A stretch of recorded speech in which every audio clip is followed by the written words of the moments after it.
What is up? We are back. Let's go. We are live. How you doing, fellas? Good. feeling I good, realized feeling that we great. need to find a way during that 7 minutes to like play some music or something. What, 7 minutes of silence wasn't Jeopardy, your thing? I could have sung. some We had a Jeopardy discussion music. about this. It was I 7 minutes sung. of me watching the Orioles squander their lead once again. Oh, Unbelievable. At least Gregory Soto didn't do it this time. Yeah, it's Dean Kramer in the third inning. What are we doing? Oh my god. No, we have a packed show. We actually prepared this week for the live show. Sometimes we come in a little bit ad hoc. What? I'm not wrong about that. But let's start, fellas, with who we are and why we are. Jackson, I'm gonna let you kick it off. Who'd you pick this week? What am I Your, saying? your name. Who'd you pick? Blake Swinehart, Red Sox legend catcher. I believe he was on the 2018 World Series team. Okay. Part of a great catching duo, Sandy Leone. That's legendary stuff right there. It's one of Mookie's World Series. People forget. hell of a Um, duo. Ryan, who do you have? Even though the people can't actually see it. Oh, okay. It's Nationals Kyle Schwarber, of course. Who else would it Fever be? Fever Dream, Dude, Kyle the Schwarber, as we fever like to dream of call all him. fever dreams. For those of you who don't know, in 2021, Kyle Schwarber actually donned a Washington Nationals jersey. In 265 at bats, Kyle Schwarber hit 25 home runs, had 53 RBIs, and was an absolute legend. So, Kyle, if you're watching this, I know what you're doing this offseason. We'd love to have you back.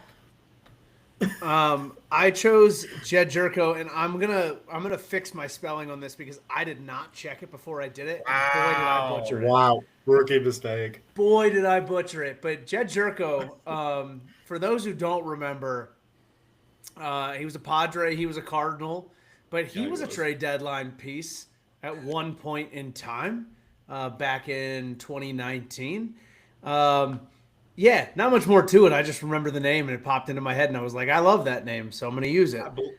I believe he had cleanup for the Brewers in a playoff game once. I could be just completely wrong about that, but I think that happened.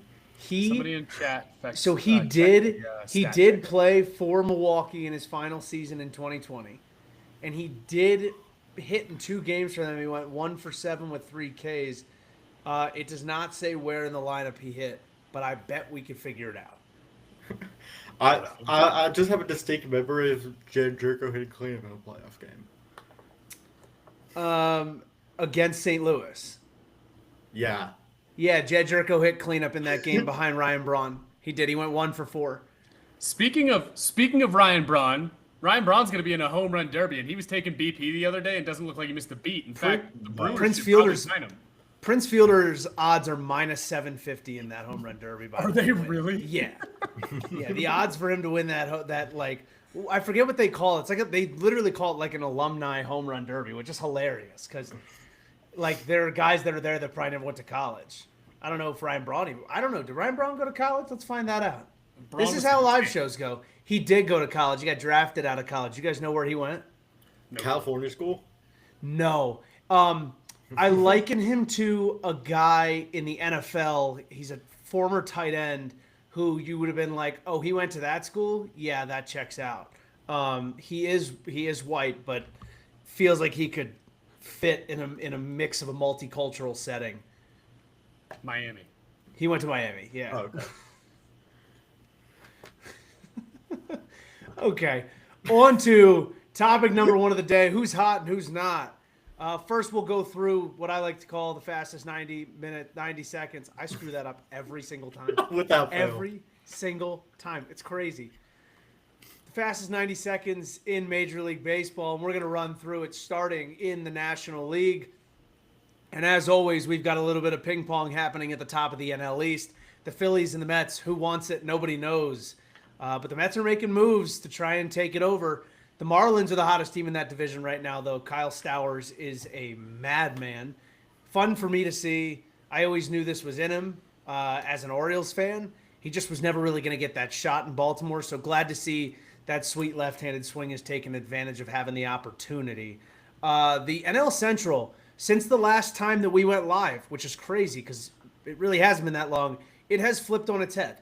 The Milwaukee Brewers went on an insane run, have taken over that division, lost 5-1 today to the Marlins. Kyle Stowers hit another home run. But the Brewers are playing phenomenal baseball. Not to say the Cubs aren't one of few teams with 60-plus wins right now. Go ahead. Colson Montgomery, Yabo. So We're the not real there hottest team in baseball that we're about to talk about. We're is not the there Chicago yet. White Sox. We're not there yet. We got to get to the AL. Goodness gracious. Just happened though. Moving on to the NL West. This is the fastest 90 seconds in baseball. You're not helping this. Moving on to the NL West. The Dodgers are staying afloat. I wouldn't say they're doing anything spectacular, but neither is anybody else in that division. And the Diamondbacks, who we expected to be a contender this year and put a lot of pieces in place this offseason to be a contender, the wheels are falling off a little bit. They're starting to sell. We saw Josh Naylor get moved. We're going to talk about it a little bit more later tonight.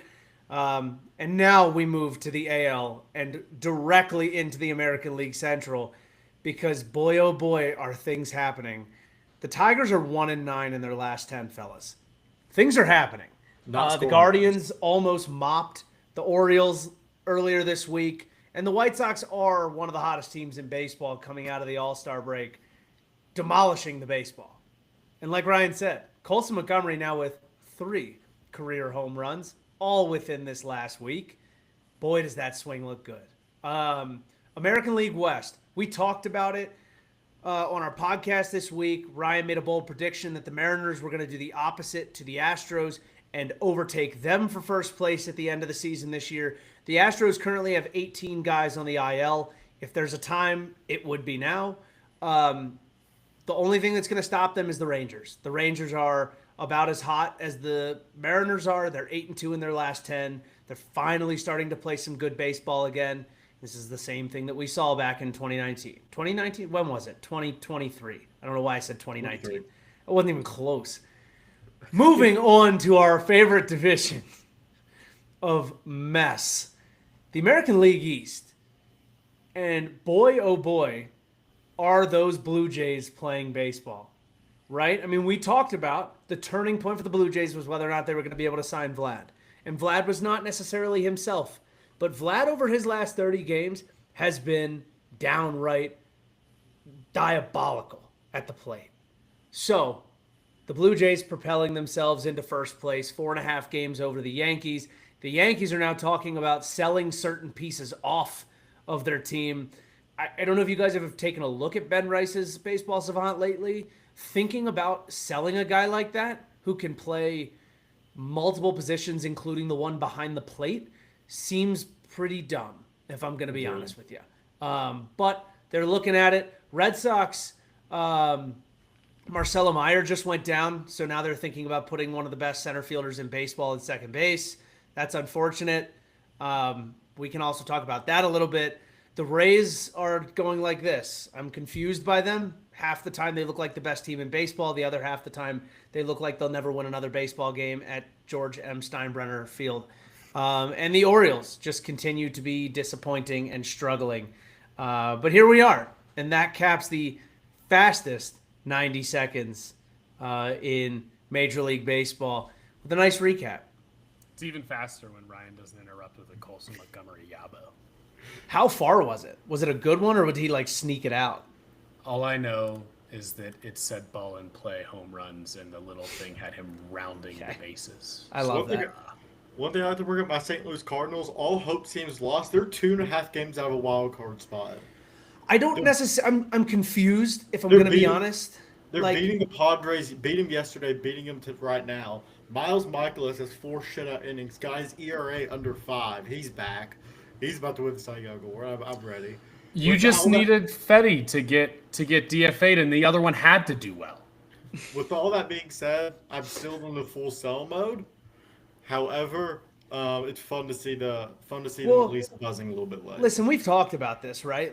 It doesn't have to be full sell mode, and we can get into this a little bit more as a trade deadline conversation, even though we were going to start with who's hot and who's not. But the whole thing around trade deadline is there are teams that will make moves and it's not full sell. There are teams that have expiring contracts that need to move pieces. I think the Orioles are going to be in this boat. There's people with expiring contracts that need to be moved so that you don't get a stick in the eye next offseason when they end up eventually going somewhere else. But you don't necessarily have to get rid of the guys that you have 2.5 years of control on that are still going to be able to provide good at-bats for you even into next year when you could sell them next year with 1.5 years of control. Brendan Donovan is a great example of this. But I want to take a step back because I do want to talk about who's hot and who's not. And we got to start with the Blue Jays because the Blue Jays have been on an absolute tear. Bo Bichette, or as we affectionately call him, Boba Fett, is starting to become himself again. They did a lot of work with him this offseason to find that right zone of really leveraging his torque at the plate. His hands are so good, right? You don't have the bat-to-ball skills that he has without your hands being exceptional. But he definitely struggled in getting a lot out of his body and doing something with his hands. And we saw it the other day. Like, when he can match them up, he can hit any pitch, anywhere around the zone. When he's starting to get going and he's getting the ball in play a little bit more and he's getting on base a little bit more, you tend to see a lot better pitches for a guy like Vlad Guerrero to hit.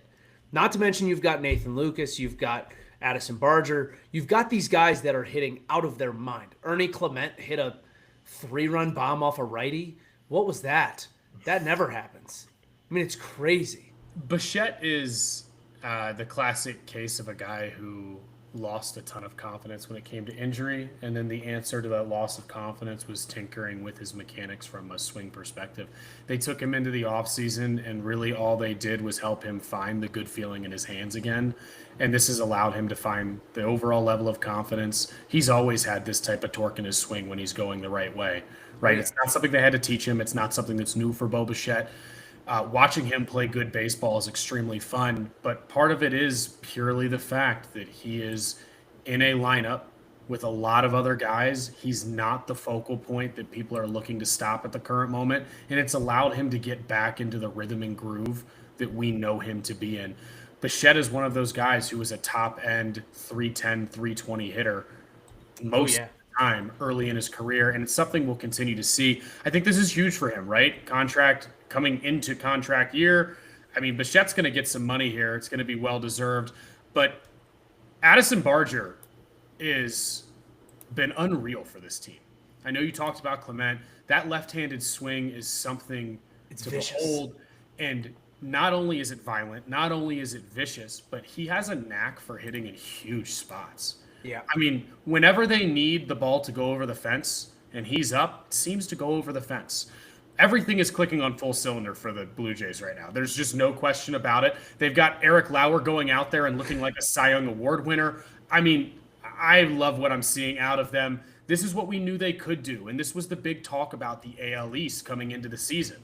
There wasn't a single team in the AL East that couldn't go on a run and win that division, no matter how anybody else looked at it. And the Blue Jays have really taken it by the horn over the last few weeks. Well, and when you have a 35-year-old George Springer playing like a 27-year-old George Springer, oh, we lost Jackson. This is once a live show we lose somebody. I don't like my Wi-Fi is so bad whenever we record episodes, but whenever we do live streams, my Wi-Fi could not be better.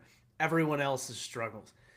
But when you have a 35-year-old George Springer playing like he's 27, I like at some rate, it feels like it's kind of just one of those years where things are going the direction they're supposed to be going for this team. Now, I want to let Jackson talk about some of the Blue Jays pitching now that he's back. Jackson, thoughts on the Blue Jays pitching and what's been going on? Now we keep losing you. The one guy I want to talk about is Jeff Hoffman. They gave him a big deal this offseason. He was bad for a while.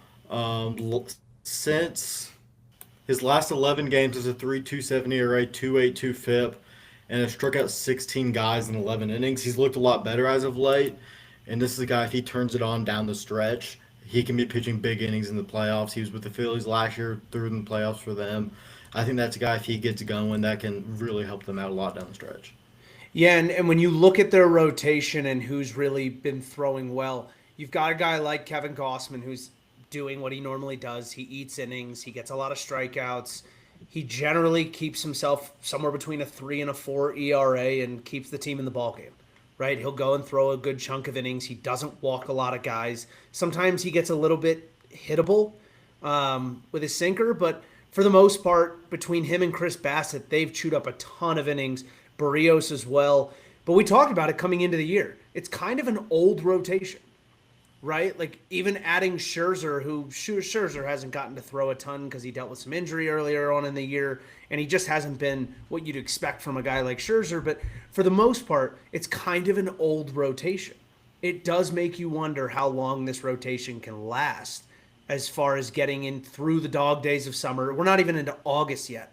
And you're talking about this team got to get through August, got to get through September, and then still be able to throw well into October when we get to that point. Do you think this team has the ability to take it the distance with the pitching that they have right now? I personally do. I wouldn't be surprised if we saw them make a move or two at the deadline. A back end starter like a Charlie Morton, I feel like would be a very fun fit. And then an additional reliever, is it Brendan Little and Braden Fisher have been lights out Yep. this year out of their bullpen.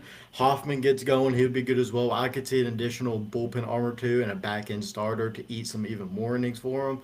But I like the rotation coming down the stretch. The question mark is Eric Lauer. He's been awesome this year, but is he going to be awesome pitching in October in Yankee Stadium? Is he going to be awesome pitching in October It's in bold of you to Seattle? assume they're going to be there. Shout out Kent State. Let's go. Golden I, Flashes. I think the other thing I think the other thing down that same road I think about with Lauer is that, we're already at 69 innings. At the most, he's thrown 158 in a season. When he has crept up to that point, how has he been able to sustain that? Right? That's the other hard thing that you get to with pitchers that necessarily haven't been frontline guys or even middle of the rotation guys consistently over their career, where they've gone in and out of the bullpen or had slower years or had injury years. And you wonder, the guy I really look at for them that's going to have to come back from injury, I think, and be what they want him to be if he's healthy enough to do it, is going to be Bowden Francis. Yeah. If he can come back from injury later on in the season and be a helpful piece that can start chewing on some innings and take a little bit of ease off the bullpen, ease off some of the other starters, I think that would be really helpful. Maybe stretch out some days between some starts for guys like Barrios and guys like Gossman, give them an extra day of rest here and there. I think that's probably how this team could stretch themselves out that far. So I think one of the big X factors from a pitching perspective that we haven't touched on is the fact that Barrios is keeping the ball in the ballpark this year. Right? I think that's been a really big piece. We talk about the biggest issue that Barrios has is he loves to give up home runs with guys on base. There's no other way to put that. Look at the first game of the season against the Orioles. I believe he gave up 3. Since the first game of the season where he gave up 3, he's given up a combined total of 13 home runs all year. That's big for them, right? Him keeping the ball in the ballpark, because Barrios is the type of guy who can eat some innings, can give you 5 to 6 on a regular basis. The problem is if he comes out and he's giving up 5 to 6 runs because of the home run bug, there's not a ton you can do. I love to see that he's actually been able to keep the ball in the ballpark. If that continues, it's going to really help them at least once a week to be in games that last year they were not in. He is the perfect use case for me when I try and explain to people how good major league hitters are. Because Barrios' ball moves like you would not believe. Like when you watch him pitch, you cannot understand how he makes a ball move so much. He leads their team in walks, and he consistently gives up home runs. And he is not a high strikeout guy. The fact that big leaguers just see all that movement and they're just like, yeah, I can put wood on that, no problem, is insane. When you there's guys that throw really hard fastballs that just kind of like zip it by you and they got good ride, but they don't move it a ton on a horizontal plane. Barrios' ball is disgusting, and guys are like, "Yeah, that's fine." So I always use Barrios for that because his stuff is so disgusting.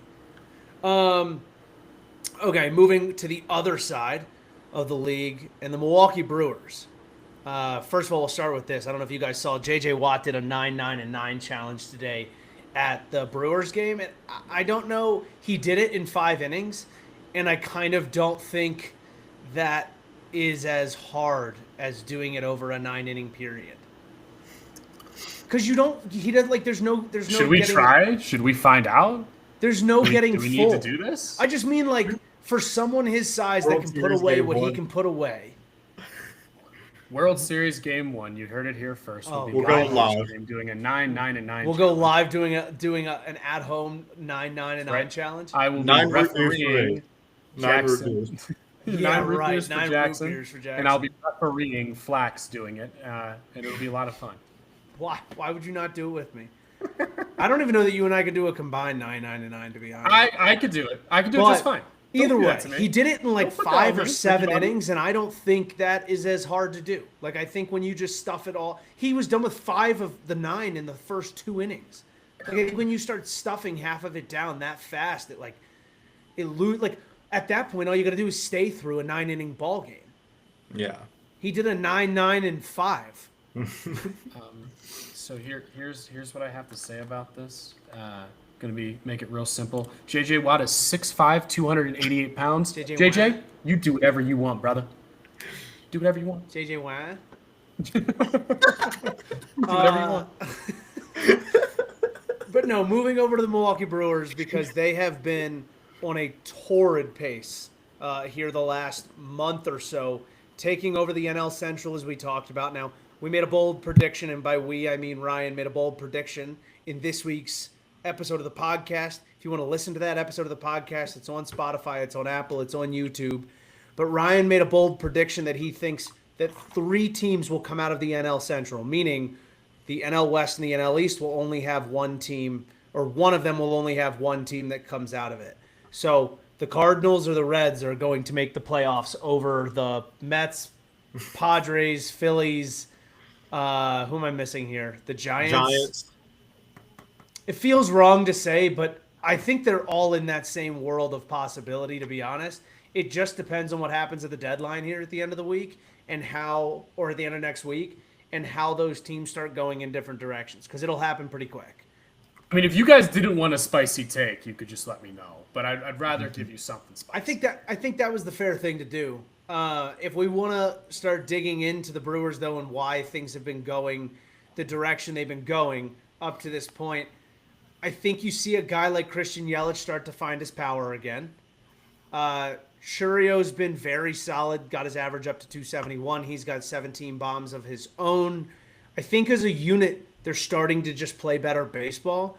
But what I genuinely cannot understand, and it's like the most fascinating thing in the world, as a team, they are so far down the list on so many hitting categories. It's crazy. Like, it's unreal. As a team, it's unreal. They are not a good hitting team. But as a team, they are doing things well enough. I mean, they're 19th in OPS. If you start looking at high leverage situations with them, they are, I had it. If you look at any time they have runners on, OPS, they're 10th. So, if they can just get guys on base, which it seems like they're starting to do a little bit more, they become one of the better hitting teams in baseball. I feel like between that and the fact that their pitching staff is starting to throw the ball a whole lot better as well, they're turning into one of the teams to beat. Absolutely. Going into the pitching staff, they're 5 right now. Freddie Peralta with a 2.85. Mizorowski has a 2.45. Quinn Priester has a 3.28. Chad Patrick 3.52, and Jose Quintana at 36 is a 3.5. That rotation is unreal, including 4 relievers with a sub-3 ERA on the year. That bullpen rotation is looking awesome right now, and it is built for the playoffs. I'm just not sure if the Brewers front office believes this team can win a World Series, and that's what has me thinking how they're going to approach this deadline, how they're going to go about it. Yeah, I mean, look, they need a bat. Now, the catch with everything we haven't talked about here is they went out and got a bat early, right? They went out and got Andrew Vaughn before everybody else was doing anything.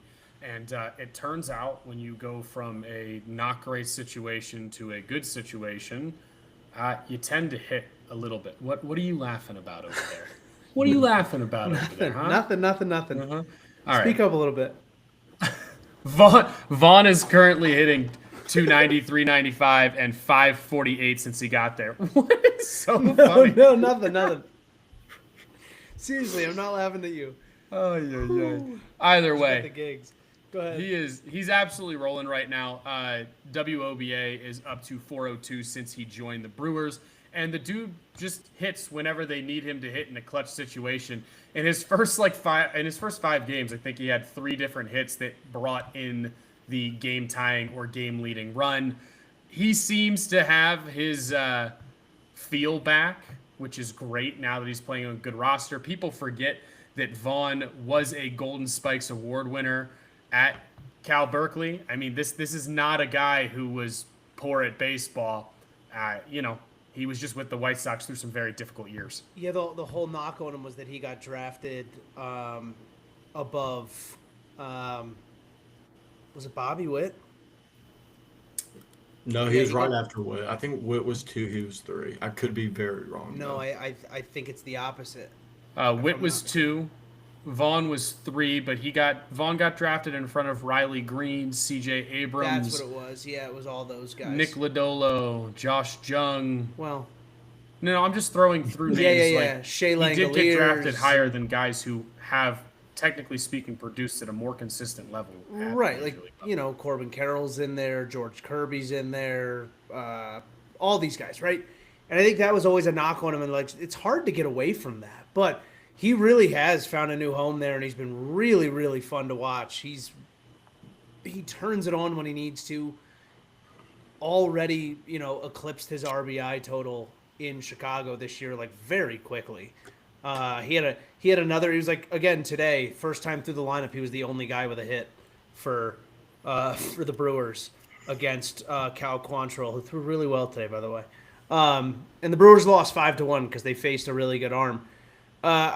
Going back to the pitching staff, this is the other thing that's crazy when you look at innings pitched. Freddie Peralta is technically the only qualified arm that they have statistically. Quinn Priester's thrown 101.2 innings. Freddie Peralta's got 121. Chad Patrick, 94. Quintana, 77. Grant Anderson, 50 innings. And then it just gets smaller and smaller from there on the way down. It is so fascinating just the way their team is built. I think it speaks really highly to Pat Murphy and what he does. And we talked about this early in the year, right? So take a guy like Joey Ortiz recently. You bench him because of the at-bat he took in the 9th inning. He's done it numerous times this year, benching guys for not playing the game the right way. He sets a tone, and he sets a culture. And he basically says, if you're not here to fight from the first pitch to the last pitch, you're just not going to be in my lineup. I think that's hard to do at that level because you're dealing with guys that make so much money, and you're dealing with guys that have been told for so long that they're the best player on the field and that they're really good at baseball and go out and do your thing. And Pat Murphy said, no, you go out and do my thing. You're going to play really hard, and you're going to play baseball as well as you can for a long time by playing it this way. And you see them starting to put the ball in play a little bit more. And they're just doing a lot of those different things that other teams are not doing. And I think that's why they're just scrapping away and clawing at wins here and there. So that's my who's hot. Quick name right there, Brandon Woodruff, since getting healthy, has been lights out. That's true. Lights out. Forgot to bring him up. Welcome back to the mound. Adding the two of them, Mizorowski and Woodruff, is, it's so dangerous for the rest of the league. They have 6 starters who are playoff ready. Yeah. The hard part with Mizorowski, like it happened the other night, he threw like three and a half innings against the Mariners because they cap him at 65 pitches. I've talked about this before. Like you are asking him to get hurt. You are asking for it. I don't want it to happen, but when you tell a kid go out there and let it loose for 65 pitches, there's no learning how to build up. There's no learning how to work your way into a certain number of innings. If you say to him, "Hey, go get me 7 innings," he's going to control his body and work towards getting to 7 innings, and in that 7th inning, he's going to let it go. But his body's not going to have that much to let go, and he's going to let go of whatever he's got, and then you're going to pull him at probably 6 2/3 because that's the hump that everybody has a hard time getting over, and you're going to be really happy with his start. But instead, you say, go give me 65 pitches, and he gives you 3.5 innings, 4.5 innings, and he's just juiced up from pitch 1 to pitch 65. I just don't think that's a recipe for physical success. I'd agree. Last note before we move on to trade deadline stuff, too. If the Brewers do want to be playoff contenders, their top 5 MVP vote getter, Willem Contreras, has to look like himself from last year, currently sitting at a 690 OPS. I do agree with you, but I want everyone else to agree with you. I need you to speak up a little bit. Am I that quiet? Yeah, you're a little quiet tonight. How about now? Yeah, it's better. No. Ryan's afraid that everyone's going to hear his opinions tonight. And with that, later. No, get out of here. I actually want to move on to a different topic before we get into trade deadline stuff because I think this is a more interesting topic, to be honest with you. So we brought up on the show this past week this idea about Kyle Schwarber potentially making a Hall of Fame case as he is at 32 home runs in July. And we were talking about the amount of home runs he'd need to get to. There's only been 15 guys in baseball who have gotten to 550 home runs. I think Manny Ramirez is the only one of those who's not in the Hall of Fame. And when you start looking at all these other pieces of Kyle Schwarber's resume, you start to question whether or not the home run mark is going to be nearly enough. If you annualize it over what we expect to be his career and getting to 550, he still falls below the Baines line of 38 WAR to get into the Hall of Fame, which we can talk for days about why Harold Baines got in and didn't get in. It wasn't through the traditional methods, but whatever. But getting over that mark, he's not going to be over 2,000 hits. He's going to be at 1,300 hits? 1,600? 1,655. 37th season. So, when you start to look at it, is 550 home runs going to be enough for Kyle Schwarber to walk his way into Cooperstown? And I'm not saying first ballot. I'm thinking last time on the ballot. How much of a case can you make for him to just stay on every year? And it started to make me think, outside of Kyle Schwarber, there are some other curious cases that are in existence right now that haven't had the opportunity to be voted on. And I was curious your guys' opinions. So we'll start with one that's going to be on the ballot this next year. And then we'll move to one that's retired. And then we'll move to one that exists in baseball today and has yet to retire that I think is a good one to talk about. Starting with the one that's going to be on next year's ballot, Cole Hamels. There's two probably most notable names as far as candidates go. The reason I didn't choose the other one is because it's Ryan Braun. And Ryan Braun's career was marred by steroid allegations and a lot of other things that will probably keep him out of the Hall of Fame for many other reasons than his stats. So I want to talk about Cole Hamels. When you look at Cole Hamels, and I'm sure, Ryan, you've already pulled his stats up in front of you on Baseball Reference, as has Jackson. When you look at his resume out of the gate, does he do enough for you to get into the Hall of Fame? We're talking about a World Series MVP, an NLCS MVP, a World Series winner, a 4-time All-Star, and if I'm not mistaken, he did throw a no-hitter. Yes. Do we start it off here? Yeah. Let it eat. I'm quiet tonight, so you should start. For me, when looking at Hall of Fame cases, I've always looked at he is the WAR number and your prime. He eclipses the WAR number for me for pitchers. It's around 45 to 50. He's at 59. Okay. But I'm not sure if his prime was good enough. Was there ever a time where Cole Hamels was a top 3 to 5 pitcher in baseball? Maybe for a year or two in there, but I'm not sure. I think he's an interesting case. I think if I had to bet, I think he gets in, but I'm not sure if I would vote for him, especially as a first or second ballot guy. So the average WAR for a Hall of Fame pitcher, just for the sake of knowledge, is somewhere between 60 and 70.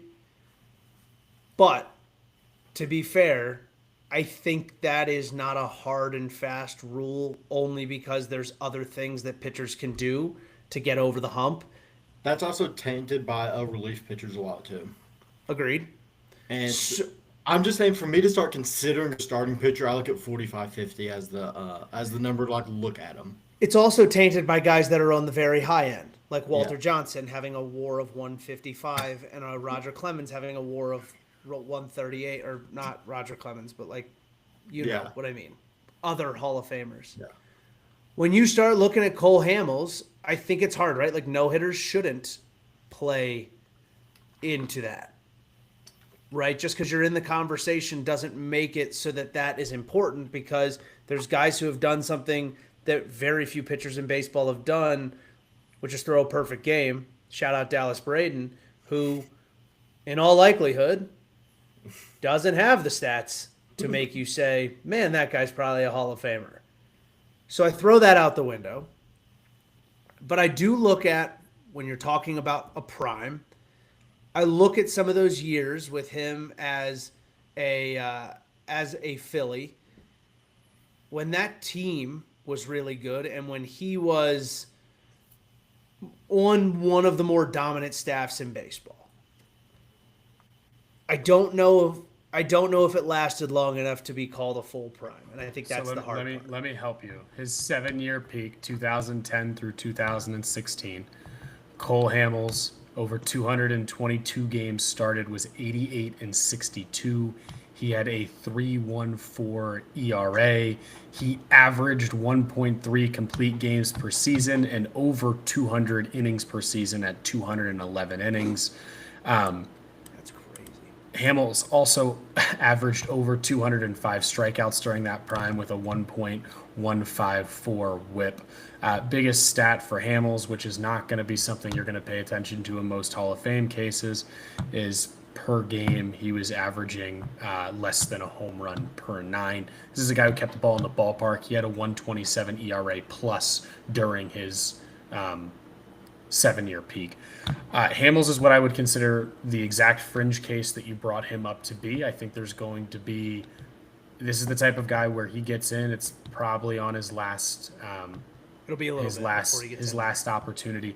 For me personally, and this could be me being a Nats fan who watched him cut us up left, right, and center for years, I'm gonna have to say that I don't believe he's there, right? And here's the big reason why. He came around in a time of which the arms that he was competing with, unfortunately for Cole Hamels, were really, really putting up some years that made it hard for him to shine the way I think he would have liked to. I liken this to a year where he was 8th in the Cy Young voting. He had to deal with R.A. Dickey, who at the time had a 2.73 ERA throwing knuckleballs, and who came in second that year, Clayton Kershaw, with 150 ERA plus, which, by the way, easily the highest that year. Johnny Cueto had a 1.48 ERA plus that year and a 2.78 ERA. The competition that he dealt with in the years that were of his prime, Hamels just wasn't consistently a top 5 guy in baseball, regardless of if he was the guy who was leading that Phillies staff. So for me, unfortunately, I think he's a quote-unquote last man out bubble guy when it comes down to it. But he's a guy who's going to stay on the ballot for a long time, and he earned every single vote that he'll get. Yeah, I think that's a good way to put it. All right, moving on now to the currently retired, hasn't hit the ballot yet guy, and I think you guys have an idea of who I'm going to bring up. Joey Votto. Joey Votto is a very curious case because statistically speaking, he falls short-ish across the board.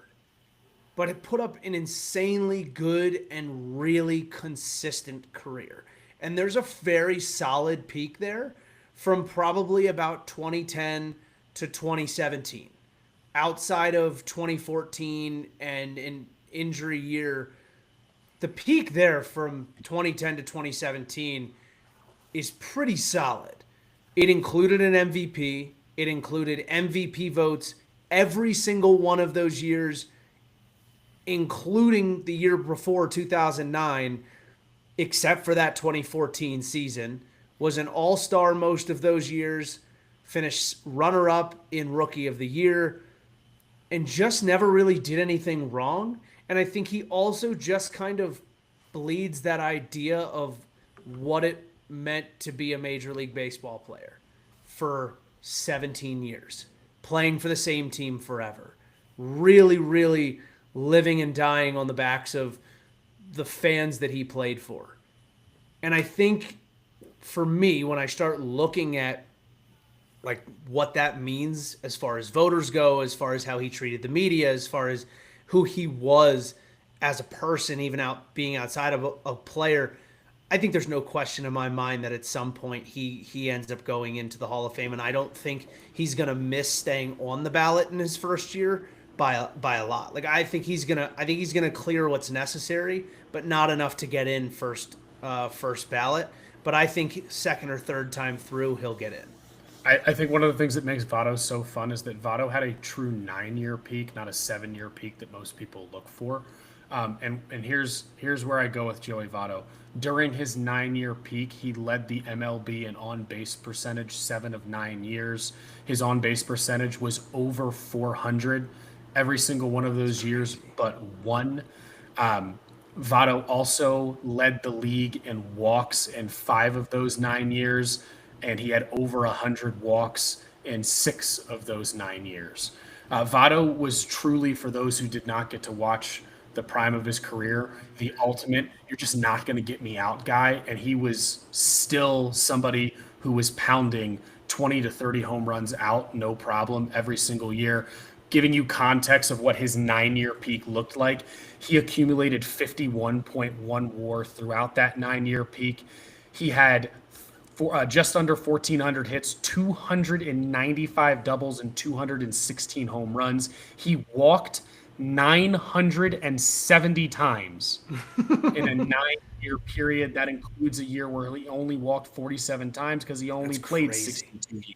His slash line for his 9-year peak, 311, 436, 528, for a grand total of a 964 OPS plus of 159. Listen, the guy had a 420 WOBA during his 9-year peak. To me personally, the MVP definitely doesn't hurt his case. He has a Gold Glove at first base as well. Yep. Votto being a day one first ballot Hall of Famer, even with quote unquote only 2,100 hits, I'm about it. I would be voting for him the first year he's on the ballot, no problem at all. I mean, Votto is a Hall of Famer through and through for me. I completely agree. I'm a Cardinals fan. I watched him terrorize us for a long time. My favorite Joey Votto season is not from his prime. In 2021, he struggled in 2019 and 2020. In 2021, he woke up and decided, I'm going to be a home run hitter. He was 37 years old, hit 36 home runs out of nowhere, slash 266, 375, 563 slug for a 139 OPS plus. This is a guy who's a contact bat, slapping the ball around, had pop, but slapped the ball around, walked a whole lot, and then at age 37, he decided, you know what, I want to start hitting home runs, and hit 36 out of nowhere. He could have probably had 500, 600 home runs in his career if he wanted to, but I think he stayed patient, rode that on-base percentage, rode some walks up there. I think he's a Hall of Famer. 64 career WAR. I think Votto's a Hall of Famer. I don't think it's entirely close. I want to say that in his over 8,700 plate appearances, I don't believe he ever popped out to the catcher once. I think maybe it happened one time. And I believe he, if ever, almost never pulled the ball foul down the right field line. Like, never hooked the ball foul down the right field line. Like, truly through and through, a hands inside the ball, I'm going to backspin the hell out of the ball type of hitter that just gives pitchers nightmares. And oh, by the way, if you don't throw it over the plate, I'm not swinging, and you're not going to get me out. And I just think that's awesome. He was intentionally walked 147 times in his career. Imagine a non-home run hitter that has walked 147 times in his career. I mean, yeah, he had 350 plus home runs. He had 356 home but runs. Like not a this. classic home run hitter, right? This is a guy who on a 162 game average is hitting 28 a year. He's not like your 40 home run guy that's generally getting intentionally walked double-digit times a year. There was a stretch in the midst of that 9-year career where he averaged almost over 10 intentional walks a season. Like, I don't think people realize how ridiculous that is. That pitchers were like, no, I'm not going to throw to him. Like, coaches, everyone were like, managers, they were like, no, we're not throwing to him. So I'm glad we're all on the same page. I mean, Joey Votto's a treasure to baseball. Also Always an has awesome guy. been. 10 out of 10 guy. Yep. Really great. So I am hoping that the Canadian makes his way into the Hall of Fame. Now moving to a guy who I think we all will most likely be on the same page about this, but is probably an even more unique case because he falls into a similar category as some others who have retired. He's still playing. He is generally younger than people think he is, but the WAR is not there, and that's Salvador Perez. Salvador Perez still playing, but the question becomes, is Salvador Perez a Hall of Famer? And Salvador Perez, Clemente Award winner, which, considering the character clause, absolutely helps. A World Series MVP, 5-time Silver Slugger, 5-time Gold Glove, 9-time All-Star, and a World Series winner. Currently, a 35.4 career WAR, 1,600 hits, 291 home runs, 266 hitter, a 303 OBP, and a 762 OPS. Not a single one of those numbers screams Hall of Famer. I'll start out here. My thing with looking at catchers Hall of Fame cases, especially the past couple years, I go to Fangraphs. Fangraphs includes catcher framing a lot more. For instance, Yadier Molina's WAR jumps up 15, I believe, on Fangraphs. Salvador Perez has 19 WAR on Fangraphs. He loses a lot of WAR from framing and defensive metrics. Fangraphs does not love him defensively. I love Perez as a player. He has a lot of pop in his bat. I do not think he's a Hall of Famer, but I think he's going to stick on the ballot for a couple years. Just those home runs he's hit from a catcher position is just, it's impressive. You don't see that kind of pop out of the catcher position often. And as you mentioned, he's very loved and respected in the game of baseball, as he should be.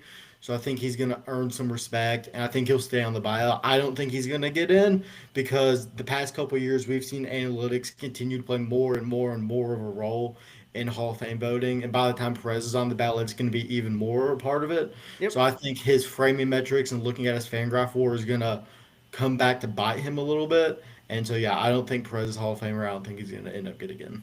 That's a fair point. I'll play devil's advocate here. I'm going to say Salvi's got a better chance than people think. One, let's remind everybody that Perez is 35 years old. I know everybody seems to think he's like 42. Turns out none of us are actually that old. Neither is he. I also speak go for back yourself. to the fact I feel that old. prior to the injury, he was one of the better catchers in all of baseball. But defensively, Perez did what we used to care about in catching better than just about anybody other than Yachty at the time, which is nothing ever got past him. And guess what? Stop trying to just even take a lead. Yeah, right. For all of you who don't remember, and go take a look at it, Salvador's first game as a Major League Baseball player, he back-picked a guy at first, threw a guy out at second, back-picked a guy at third, made a tag out at home, and had a hit. This is a guy who was what we expected catchers to be 10 years ago at one of the highest levels. I totally agree with Jackson. He's never had good framing numbers, and as it pertains to quote-unquote handling pitchers, that might not have been his game. But we are talking about a 5-time Gold Glove Award winner who had an absolute cannon and was a brick wall for years prior to injury. And then he gets hurt, and his first full year back, he says, similar to Joey Votto, why don't I just hit 48 home runs? Right? Most by catcher ever as of right now. Give Kyrell about a month. Yeah, you're right. Cal's about to snatch that one up from him. Yeah. But where I go with this is I think Perez has a little bit more time than people probably realize with the bat. And when you look at, and again, I get it, different defender, probably the most special defender we've ever seen behind the plate in Yadier Molina. I think his overall numbers are going to look offensively a lot more similar to those numbers. and it'll really come down to how people look at his defense prior to the injury that is going to tell us whether or not this guy gets his opportunity. I have a feeling at the end of the day, though, Jackson is probably right. Perez probably does fall short here, but I believe we'll see what happens. So I want to throw this out there, just to kind of close up this conversation. I'm poking around through some different catchers who are in the Hall of Fame, and Ted Simmons, catcher who played for the Cardinals back in the day, played for the Brewers back in the 60s, 70s, and 80s, late 60s through the 70s and into the 80s. Played for 21 years, right? So the ability to accumulate WAR over that period, over a 21-year span, generally higher than Salvador Perez's ability to accumulate WAR over 14 years. When you start to look at like 162 game average, WAR collected, Salvi beats him out. A longer stretch of dominance in terms of Gold Glove, Silver Slugger, MVP voting, All-Star games. Salvador Perez beats him there. The only difference is that some of the offensive numbers playing over that extended period of time looked a little bit better for Simmons, right? He was a 285 hitter, had 2,400 hits, only hit 248 home runs, but still 13, almost 1,400 RBIs. But his OPS, 785. Chances that Salvador Perez's career OPS ends higher than it is right now at 762, probably a low chance. But when you start to look at it, there are cases in which you could look at Salvi and say, others have gotten in with less. They just played a little longer. My argument with Ted Simmons was a Veterans Committee guy. Salvador Perez seems like a guy in 30 years who could be a veteran. Were you going to say that too? Well, no, I think like that's what it is, right? Like he's one of those guys that will play the game well enough and he already does from a media perspective. Guys love Salvador Perez. Yeah. He's always done things the right way. He's got the greatest smile in baseball, as my buddy says. And think about what he's done, the different teams he's been through with the Royals, the organization that he's been in the entire time, right? Like these things matter. I think a guy like a Buster Posey falls into the same category, right? Buster Posey plays 12 years. 12 years. He's got 1,500 hits, 158 home runs, a career 302 batting average, a career 831 OPS. Career 45 WAR. But it's so hard when you look at it. Buster Posey was the Rookie of the Year. He won an MVP. He was Gold Glove, 3 World Series, 5 Silver Sluggers, 7 All-Stars, a batting title. He caught how many no-hitters? 3? I think he's a perfect game, right? Like but like at the same time, if you look at other guys that have caught and defensively done something similar, go look at Carlos Ruiz. Carlos Ruiz was not a great hitter in any way, shape, or form. 742 OPS. Carlos Ruiz caught, I think, 2 perfect games and 3 no-hitters. Caught one of the nastiest staffs ever for the Phillies. Won a World Series, but was only a one-time All-Star. When you start to balance all these things, how much do you really give credence to the defensive metrics or the defensive abilities of a catcher? How much does catching a no-hitter matter? How much does winning a Gold Glove actually matter? Or does it generally just fall under the stats of how good of a hitter were you and how good and how high is your WAR? So for sake of entertainment for everybody, in 2018, Salvador Perez winning what would be his last Gold Glove. He spent 831 innings behind the plate, 96 games started. He had 1,000, aka perfect fielding percentage behind the plate. He helped turn 11 double plays that year, which led the league. Oh, by the way, he threw out 48.1% of guys who ran on him that year. I mean, it's a different game. It's a different game running. It's a different game running now. You're right. But still, I think back in the day, had the rules been what they are now, Salvi would have done just fine. I can guarantee it. Yeah. Salvador Perez also that year in 2018 had negative 11 framing run value. I'm not fighting the framing run value, Jackson. But in 2018, if pitchers wanted to walk Jackson, guys, It didn't matter. Nobody in their right mind cared about framing run value. I did. Okay. Sorry. How old were you? You were 13. You Yeah, you cared about it at 13? Get out of here.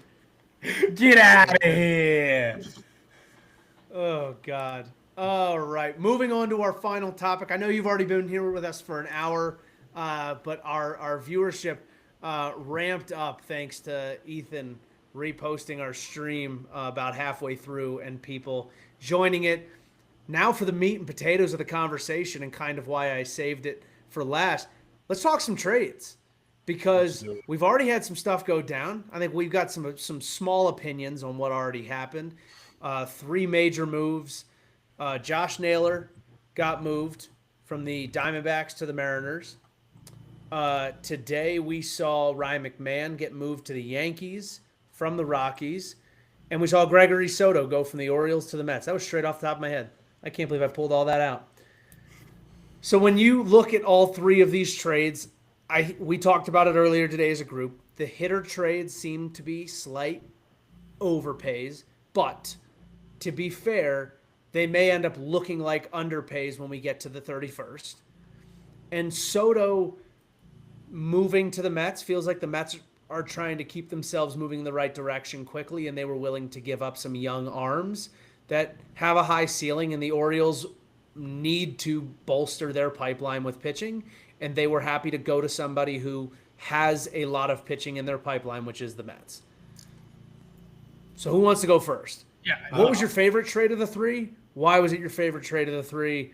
And what did you like about it? I'll go first.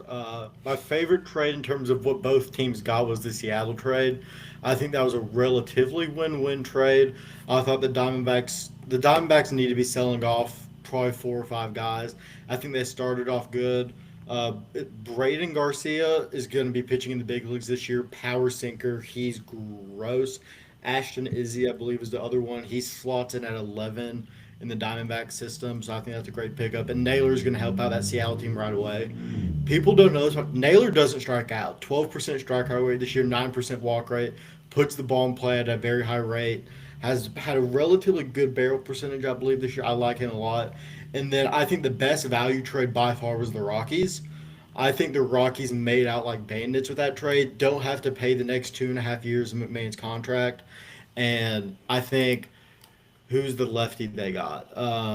Griffin Herring was 25th in the Yankee system a week ago. Was up to 8th when he got traded. He slots in at 5 for the Rockies. He was on the 2023 LSU team that won the national championship. He has, I think, a 2 ERA so far in the minors this year. He is gross. I think the Rockies made out like bandits with that trade. So, yeah. Go for it, Ryan. I think for me, it's simple. I mean, I still think the biggest winner of this whole thing is Seattle right now. And here's the reason why. Right now, giving up 2 arms for a lot of people, slotting 13 and 16 in the Seattle Mariners organization and higher in other organizations, because for all of you who don't realize it, Seattle is a top 3 minor league system in all of baseball as it pertains to talent. So getting anything out of there, and especially getting pitching out of what is a known pitching factory in baseball, is a huge win for the Diamondbacks. However, like I said, the Mariners are going to flip the script on the Houston Astros this year, and the only way for them to do that is to add the piss and vinegar that is Josh Naylor. He's going to rock the baby to sleep when he hits the ball over the fence, and you're adding that pop and more protection behind some guys who definitely could use it. Naylor is an imposing portion of a lineup. He might have only hit 11 home runs so far this year, but he's a guy who in the second half, in my opinion, will regress towards his mean, which is actually higher production numbers throughout the rest of the season. Even with less games, I think he definitely doubles the home run total. But the energy that he is going to bring to that offensive lineup is going to be the difference. Now, let's call it what it is. Seattle probably needs to add one more bat, and they definitely need second half J-Rod to wake the hell up. But right now, it's hard for me not to say it's the Mariners. Back to what you said too, Flax, everybody should recognize right now these might feel like slight overpays for McMahon and maybe even a slight overpay for Naylor. But if you want to grab the guy who's not the quote unquote premier dude before the premier guys go, you're going to have to pay a little bit more to make the team holding that player willing to stave off a bidding war when their guy's name becomes the top of the list. I think that's what Seattle did. I think that's what the Yankees did at the third base spot, going to get McMahon, knowing that everybody was bidding on Suarez. It was the only way the Rockies were going to give him up that much quicker rather than waiting for him to become the top name and the bidding war to begin. And listen, right? You give up two, potential upside arms. These are humans, right?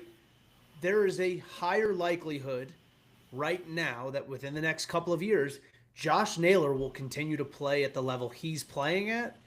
Then you see one of these two guys be a massively impactful piece for the Diamondbacks. When you're making this move as the Mariners, that's your intent, right? You believe in your ability to either go find more players or develop what you are going to have left, that you feel more than fine to move these two guys. They weren't your top two arms to begin with. Now, when you also look at this Diamondbacks team and why I agree with Jackson that this is the deadline for them to move a lot of pieces and get a ton back. Corbin Carroll, Ketel Marte, Gerardo Perdomo, I messed up that name terribly. Justin Martinez, and you look at some of the other arms that they still are going to have in Ryan Nelson, Brandon Pfaadt, they have a ton of pieces still. They've got a lot of control of a ton of pieces still. So using this as an opportunity to say they've played well enough, we just haven't won enough games, so that I can go get 8 to 10 players that could help me over the next 5 years while I have control of all these guys, and we can turn into a churning machine as the rest of the NL West gets old. I think this is their best opportunity. Absolutely. It's no different than the situation that your Orioles are in. Right? I was just about to transition to Gregory Soto and you say guys the same have already thing. moved Baker. You guys have already moved Soto. O'Hearn is going to be next on the chopping block. I expect Mullins to go. Ramon Laureano is putting himself in a space where all of a sudden you have a rental that you didn't think you had. If Andrew Kittredge could throw well, he's got a team option. If you don't feel the need to pick that up, or if you think that he's going to end up going somewhere where it's not going to get picked up and you can go get him again in free agency or somebody like him, listen, man, he's a relief pitcher. You want to go get another guy like Andrew Kittredge next offseason and pay the same amount of money? It's going to be there. There's going to be somebody.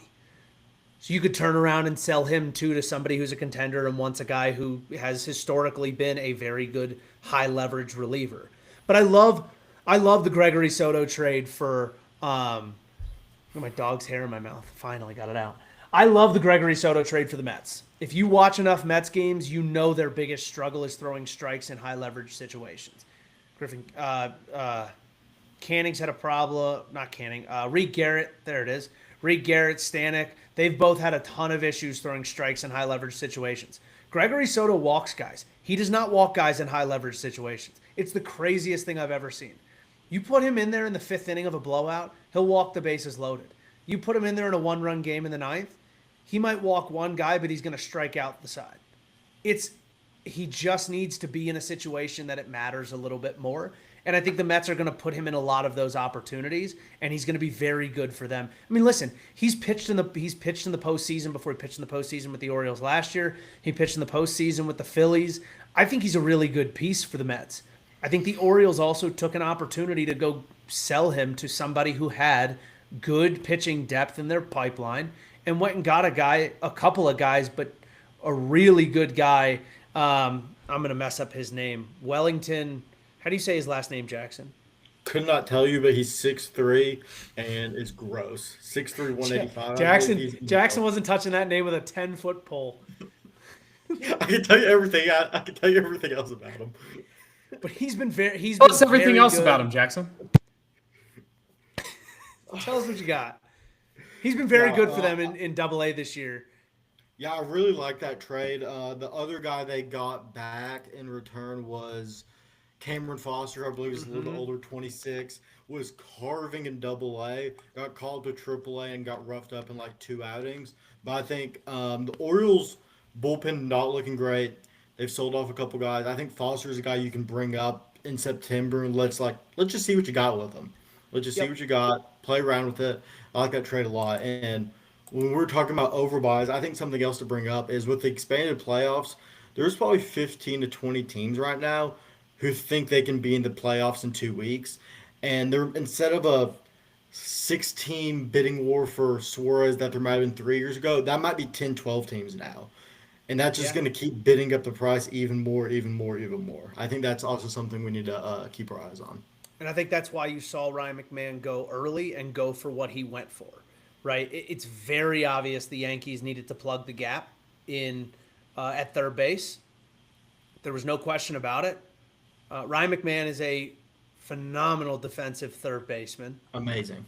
And I think that is going to be way more. I would happily, if I were them, put Ryan McMahon in the 8-hole, which they're not, but put Ryan McMahon in the 8-hole, be a gold glove defensive third baseman, and start to clean it up on the field.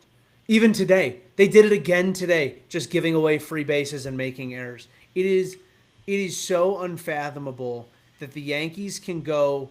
They made 2 errors again today. That they could go from being in the World Series, being on full display on national TV with a bad defense, come into this season, know that was the case, have it come out in interviews after the World Series saying our game plan was to put the ball in play and make their defense work, them not do anything about it in the offseason besides fight over who was going to play second and who was going to play third, not re-sign a guy who has now been an all-star second baseman in Detroit, and then turn around and have a worse defense this year. So I love this move for the Yankees. It was well worth it. And they moved a guy, Jackson, that you had said a week and a half ago was going to get moved. Now, we talked about it. We knew he was going to get moved. We didn't know what body he was going to get moved for. Thought it was going to be Suarez and that he was going to go to the Diamondbacks. But this is kind of the more expected move if you're going to move on something this early. Because the Diamondbacks are not going to move Suarez early unless the package is massive. Because Agreed. they're going to want more teams involved, and they're going to wait until it gets closer to deadline time. Other piece with McMahon, and this is what people have to recognize. Analytic heads love this, of course, right? Pull air rate. He's at the highest pull air percentage that he's been in his entire career, McMahon, this year at 18.8%. We're talking about him now gaining the short porch in New York. So these are some other things that could help him down the stretch. Again, we talk about regression all the time on the podcast and when we're looking at players. McMahon has had a poor first half of the season. One of the poorest first halves he's ever had across the board, right? He's a better hitter than this, guys. I expect him to hit better than this in the second half. And for his numbers to come back towards what they need to, that means you're getting a lot better than a guy who's slashing 217, 314, and 403. And I think his slug goes up just being in that ballpark. And also the defensive run save that you get at third base compared to what we've seen for them throughout the season are going to be huge. So everybody wants to talk about Ryan McMahon having a down year offensively. OBP is down. Batting average is down. Slug is down.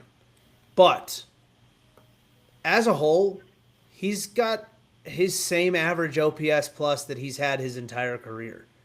Like, as a whole, he has been just as impactful or not impactful, however you want to look at it, at the plate as he has pretty much been every single year. He's going to have another 20 plus home run season. He's at 16 right now and we're at the end of July. If you think he's not, you're crazy, especially going to New York. So it's funny, right? Like, just because some of those result metrics are down doesn't necessarily his batted ball metrics are actually phenomenal. He hits the ball extremely hard. He does a very good job, like you said, of getting at the correct launch angle very consistently. Some of it might just be a little bit of bad luck. I think part of it is that he's swinging and missing a little bit more than you'd like. I saw people trying to compare his Savant page to Joey Gallo, and I was like, that's fine, but if the results don't match up, then that's where we're falling short on just like making a comparison to make a comparison.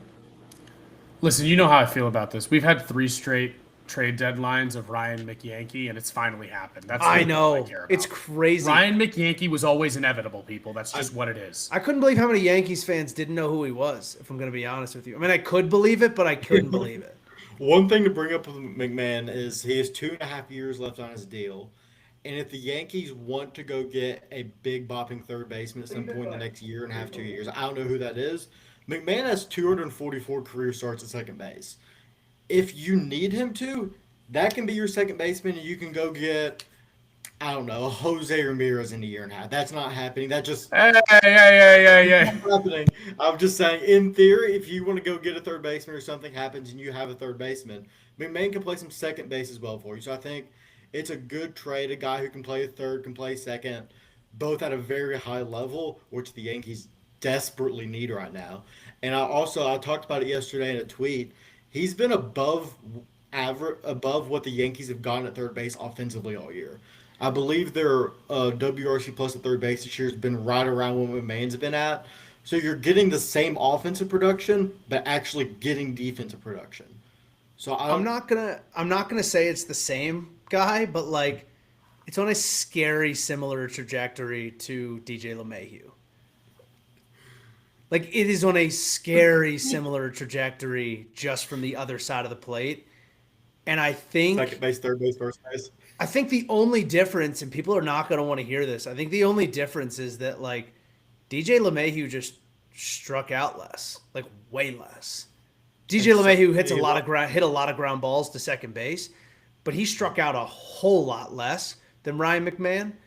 But like, if Ryan McMahon has a good half a season in New York, and then has a really good next year in New York, you could just be looking at a Yankee for the next 5 years after that. And then Ryan McMahon at that point is going to be 36 and probably on the back. Season again, just like LeMahieu. Let's just remind people that end of his contract. Playing in the Bronx elevates play, and it also deteriorates it play. Like a mother. Yeah, it can deteriorate play very quickly. So it'll Aaron be really Hicks, fun to tell see you all what about happens. that. It'll be very fun to see what happens throughout the rest of the year. I have a feeling McMahon will have a strong showing in a Yankees uniform. I think this deal is probably really good for both sides. And once everybody sees, more than likely, what the number or the prospect capital plus players needed to get Eugenio Suarez is, you're going to be happy with what the Yankees gave up to get McMahon, in my opinion. So with this all said and done, where do you think Suarez goes? I'm gonna go with Detroit. I'm gonna go with Detroit. I think Detroit has the prospect capital. I think Detroit is willing to give the prospect capital. I actually think all the losing that they've been doing lately has made the front office say, we got to do something. Listen, the number 2 spot is for me easily the Cubs. I think they could, of everybody else for their run, use him next. But I'm gonna go Detroit at the top of the list. Okay, Jackson, what about you? The Cubs was going to be it for me. I don't think the Diamondbacks would do it, but a sneaky team in this for me is the Padres. That would be fun. I believe they're like 27th or 28th in the MLB in home runs. They have no slug right now. Zero slug whatsoever. I don't think the Diamondbacks are trading interdivisional, but if the Padres call up and offer an Ethan Salas plus another prospect or two, it's going to be tough for the Diamondbacks to say no to that. I think Suarez to the Padres would be fun in that lineup. A Merrill, a Tatis all around them. It's insane how bad their slug is, right? They're not slugging. I mean, Tatis, Sheets, Merrill, Machado, Cronenworth. How is your slug Luis this Ariz, low? like famous high slug Get out of guy, here. not slugging this year. So stupid. I'm thinking these. Yeah, right. Remember, they're going to slug in the second half. Watch it happen. I'm thinking Seattle's not out of the conversation. I think Nightingale tweeted something yesterday about 2 hours after the Naylor trade saying it was not out of the discussion. I think it's not out of the conversation. I think it's very, very possible, but I want to help everybody understand how trades work. because what we saw in the report from the Padres and the Red Sox today is very important to remember. The report was that the Padres called and said, we will give you, who was it? Ethan Salas, Dylan Cease plus another prospect. Dylan Cease, a The prospect for guess was Jarren Cash Duran. Mayfield, just in case anybody's curious. So what's really important to understand here, and the point I'm trying to make is the Red Sox don't want a rental arm and they don't want a catcher. Just because you have someone you're willing to give doesn't mean it's what that team wants or needs. So when you start looking at these teams and whether or not they have prospect capital to give, do they have the prospect capital that the Diamondbacks want for Suarez? The reason I think that the Mariners are still in this conversation and why it's important to remember that is one of the teams with the most prospect capital when it comes to arms right now is the Mariners. The Mariners also have already given 2 arms. So if the Mariners came in and said, we're not going to part with 3 more arms, but we'll give you 2 more arms and an MLB ready position player. How about Harry Ford, who we've talked about is now very expensible compared to other players in that organization? Absolutely. When you start looking at things like that, it totally changes the conversation of who's actually in the running for these pieces. How many pitching prospects do a team like the Cubs have to give? Do you think that the Diamondbacks necessarily want position player prospects that the Cubs have available? I think the likelihood is a lot lower. The Cubs' arms are already starting to crack the major league level, and the arms have been relatively mediocre early on, which doesn't mean anything. We all know that there's an adjustment at the highest level. Yep. But it is, for me, a question more so of, do they want guys whose clocks are already started? Because that is what Chicago would be giving them in arms, is guys who already have some semblance of major league service time. Or guys who have the expectation that since I've been there, when I get traded somewhere, my route back there is easier. And then they go to the minor leagues and they get stuck there for a little longer than they want. And then you've got a personality conversation on your hands even more than you've got a talent conversation on your hands. There's a lot more that goes into that. Another interesting thing to bring up, the past 2 days, we've seen 6 prospects get traded. Every single one of them has been a pitcher. We have not seen a position player prospect traded yet. And then another team I want to bring up in the Suarez sweepstakes is the Phillies. Alec Boehm's hurt. Also has not been just unreal this year. So there's a chance the Phillies, that would be a very Phillies move, would be to go get Suarez and decide we're going to try to hit 1,000 home runs in October and see what happens. That lineup would be fun. That lineup would be sick. I think that, when it comes to it, I'd be curious to see if guys like Mick Abel and Andrew Painter get put on the table in a conversation like that. Dombrowski is more than happy to move Bohm. I don't think that'll be a part of the conversation. I think they're kind of stuck with that for the moment. But I don't think Dombrowski's got a problem with saying to Alec Boehm, hey, you're going to be on the bench in the playoffs if you're healthy because we're bringing in Suarez and he's the bat that we want here. I'm just curious if those arms are going to be on the table. Moises Chase, I don't think will be. They got him from the Orioles last year at the deadline. I know they like him a lot. He's got a high upside. They'll probably look to keep him. But I wouldn't be shocked to see some other arms be put up on the table, and I think the Phillies have arms that they could give. Seth Johnson's bounced around 4 different places now, or will be 4 different places if he gets moved. I think he's an arm that is electric. He's had, I think, a little bit of time in the MLB, but not a ton. So it begs the question, like you said, Ryan, he's thrown 8 innings. Probably not enough to start the clock, but enough to start what I'd like to call the biological clock of feeling like you should be there.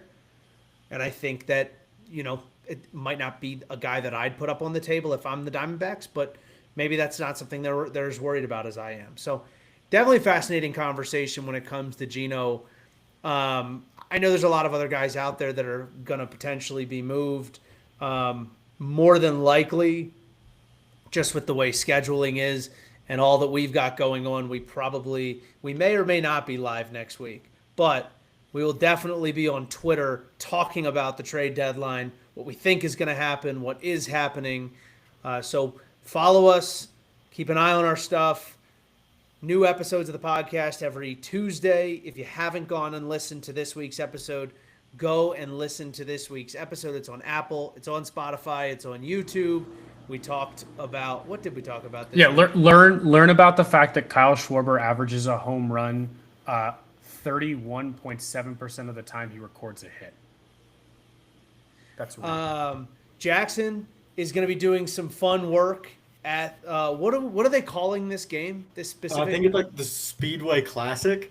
So Jackson's going to be boots on the ground at the Speedway Classic. We may even just give him reins of Twitter that day on the ground if he's allowed to have his phone on him, just to post pictures that the MLB will ask us to take down. Yeah, so hopefully it'd be cool if the MLB knew we existed to even tell us to take him down. So the MLB's hosting a game at the Bristol Motor Speedway. That's about 45 minutes away from where I go to college at East Tennessee State. And they're having some of the East Tennessee State coaches and players, plus me, being a quote-unquote grounds crew for the game. He said plus me. Which, if it starts raining on national television, you might see me pull the top part of the field, which... I don't know how that's going to go. This is where it would be the second person in the podcast to pull a tarp on a rainy field that made a national broadcast. I'm the other. Yeah, not Flags, me. let's go. I didn't even pull. I avoided pulling the tarp in college on our own field. I avoid that like the plague.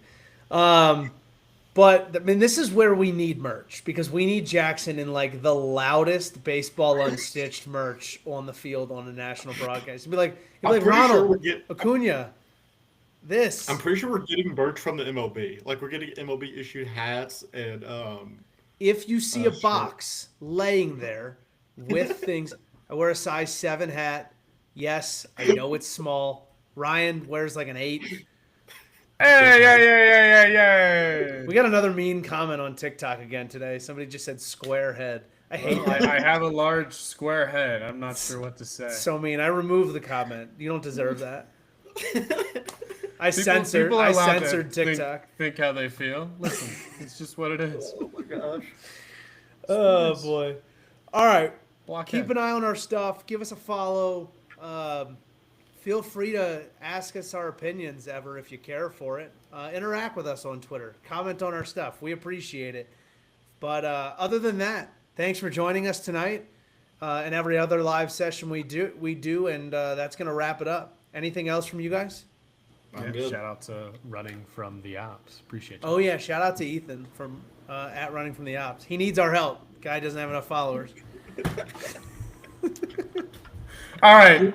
I'll close it out. And with that, have a great weekend, everybody. We appreciate you. Thanks for stopping in.